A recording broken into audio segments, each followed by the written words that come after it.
ਸਲਾਮ ਅਲੈਕੁਮ ਦੋਸਤੋ, ਕੀ ਹਾਲ ਜੇ? ਠੀਕ ਜੇ ਨੇ ਆਪਣੇ ਸ਼ਫੀ ਸਾਲਕ ਸਾਹਿਬ ਤੇ ਨਾਲ ਉਹਨਾਂ ਦੇ ਬੇਟੇ ਮੁਹੰਮਦ ਮੂਸਾ ਸਾਲਕ ਸਾਹਿਬ ਜੀ। ਹਕੀਮ ਸਾਹਿਬ अस्सलाम वालेकुम वालेकुम सलाम साहब जी। आ मेरे ने भाई ने वड्डे हाजी साहब हाजी अकरम साहब जी ये मेरे वीर ने मेरे वड्डे भरा ने जी। जो दवाइयां बनाने वाले मैं तो सिर्फ दसन वाला ना चीज बंदा ठीक मेहनत करने वाला आया मेरा वीर आ। ठीक जिन्नी भी मेहनत करनी है ये तो थल्ले आ सब कीमियागरी करनी होर चीज है, ठीक दसना भी होर चीज है जी पर मेहनत करनी कुश्ता बनाना मेहनत करना जी।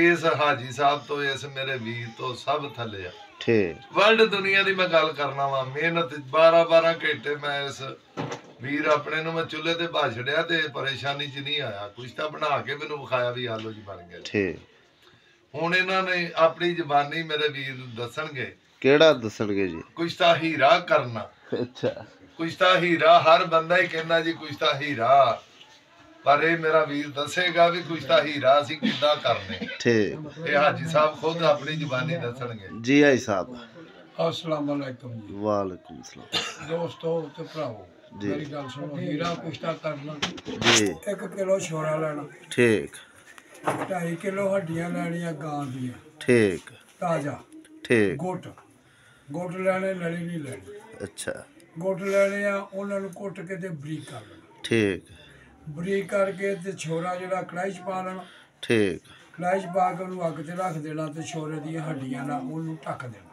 ठीक बाकी ਜਿਹੜੀਆਂ ਹੱਡੀਆਂ ਬਚਣ ਉਹਨਾਂ ਨੂੰ ਸਾਈਡ ਤੇ ਰੱਖ ਲੈਣਾ। ਜਿੱਥੋਂ ਛੋਰਾ ਨੰਗਾ ਹੋਵੇ ठीक ਛੋਰਾ ਲੱਗੇ ਮਾਰਨ ਛੋਰਾ ठीक ਉਹਦੇ ਉੱਤੇ ਉੱਥੇ ਹੱਡੀਆਂ ਸੁੱਟ ਦੇਣੀਆਂ। ठीक ਉਧਰੋਂ ਹੱਡੀਆਂ ਮੁੱਕ ਜਾਣਗੀਆਂ, ਉਧਰੋਂ ਛੋਰਾ ਕਾਇਮ ਹੋ ਜਾਏਗਾ। ठीक ਛੋਰਾ ਕਾਇਮ ਹੋ ਗਿਆ, ਇਹਨੂੰ ਥੱਲੇ ਲਾ ਲਓ, ठीक ਇਹਨੂੰ ਕੁੱਟੋ ਪਿੱਛੋਂ ਠੀਕ। ਬਰੀਕ ਕਰੋ, ठीक ਬਰੀਕ ਕਰਕੇ ਇਹਨੂੰ ਹੱਡੀ 'ਚ ਪਾ ਲਓ। ठीक ਇਹਨੂੰ ਹੱਡੀ 'ਚ ਪਾ ਕੇ ਤੇ ਇਹਨੂੰ ਨਾ 5 ਕਿਲੋ ਦੀ ਅੱਗ ਦੇ ਦਿਓ। ठीक 5 ਕਿਲੋ ਦੀ ਅੱਗ 'ਚੋਂ ਕੱਢੋ, ਜੀ। ਕੱਢਣ ਤੋਂ ਬਾਅਦ ਫਿਰ ਇਹਨੂੰ ਕੁੱਟੋ ਪਿੱਛੋਂ, ਫਿਰ ਇਹਨੂੰ 10 ਕਿਲੋ ਦੀ ਅੱਗ ਦੇ ਦਿਓ। ठीक 10 ਕਿਲੋ ਦੀ ਅੱਗ ਦੇਣ ਤੋਂ ਬਾਅਦ ਜੀ। ਫਿਰ ਇਹ ਜੰਮਿਆ ਨਿਕਲੇਗਾ, ਹਾਂਡੀ ਟੁੱਟੇਗੀ। ठीक ਜੇ ਹੁਣ ਤੀਸਰੀ ਅੱਗ 'ਚ ਜਾਣਾ ਫਿਰ ਇਹ ਤੁਸੀਂ 15 ਕਿਲੋ ਦੀ ਅੱਗ ਦੇਣੀ ਹੈ।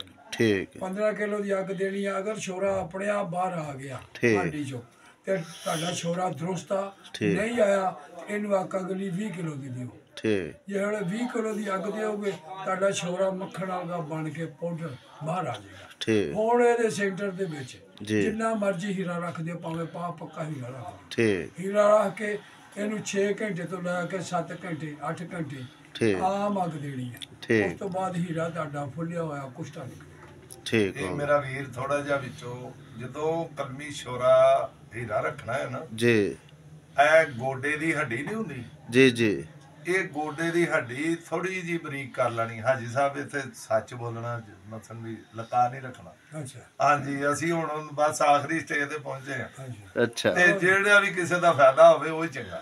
ठीक ਇਹ ਗੋਡੇ ਦੀ ਚਪਣੀ ਜਿਹੜੀ ਹੁੰਦੀ ਆ ਨਾ, ਇਹਦਾ ਛੋਟਾ ਛੋਟਾ ਬਰੀਕ ਬਰਾਦਾ ਕਰ ਲੈਣਾ। ठीक ਮਸਨ ਇਹਦਾ ਕੀਮਾ ਕਰ ਲੈਣਾ। ठीक ਇਹ ਉੱਤੇ ਛੋਰੇ ਤੇ ਰੱਖ ਕੇ ਉੱਤੇ ਹੀਰਾ ਰੱਖ ਕੇ ਫਿਰ ਉੱਤੇ ਇੱਕ ਹੱਡੀ ਇਹ ਦਾ ਉੱਤੇ ਰੱਖ ਬਰਾਦਾ ਪਾ ਦੇਣਾ। ठीक ਫਿਰ ਤੁਸੀਂ ਬਕਾਇਆ ਛੋਰਾ ਉੱਤੇ ਪਾ ਕੇ 8 ਘੰਟੇ ਪਕਾ ਦਿਓ ਕਿ ਹੀਰਾ ਫੁੱਲਾ ਬਣ ਕੇ ਨਿਕਲੇਗਾ ਅੱਲਾ ਦੇ ਹੁਕਮ ਨਾਲ। ठीक ਹਾਂ ਇਹ ਤੁਹਾਡਾ ਹਕੀਮ ਸਾਹਿਬ ਕੀਤਾ ਹੋਇਆ ਤਜਰਬਾ ਮੇਰੇ ਹੈ? ਵੀਰ ਕੋਲੋਂ ਮੈਂ ਕਰਾਇਆ ਵਾ 50 ਵਾਰ ਕਰਾਇਆ ਵਾ, ਇਹ ਨਹੀਂ ਕੋਈ ਪਰੇਸ਼ਾਨੀ ਨਹੀਂ ਹੈਗੀ। ठीक ਜਿਹੜਾ ਵੀ ਕਰੇਗਾ ਪਰੇਸ਼ਾਨੀ ਹੋਏਗਾ। ਇਹਦੇ ਚ ਪਰੇਸ਼ਾਨੀ ਵਾਲੀ ਕੋਈ ਗੱਲ ਨਹੀਂ ਹੈ। ठीक ਇਹ ਹੀਰਾ ਕੁਸ਼ਤਾ ਹੋ ਜਾਏਗਾ ਤੇ ਫੁੱਲਾ ਬਣੇਗਾ, ਜਾਰੀ ਬਣੇਗਾ, ਛੱਡ ਨਹੀਂ ਬਣੇਗਾ ठीक ਅੱਲਾ ਦੇ ਹੁਕਮ ਨਾਲ। लो जी दोस्तों, ये ਤੁਹਾਨੂੰ ਹਕੀਮ ਸਾਹਿਬ ਨੇ ਨੁਕਸਾ ਪੂਰਾ ਦੱਸ ਛੱਡਿਆ ਹੈ ਤੇ ਇਹ ਖੁਰਾਕੀ ਵੀ ਕੰਮ ਜਿਹੜੇ ਕਰੇਗਾ। ਵੀਰ ਭਰਾ ਕੋਲ ਨਾ ਬਣੇ ਉਹ ਫਿਰ ਵੀ ਰਾਬਤਾ ਕਰ ਸਕਦਾ।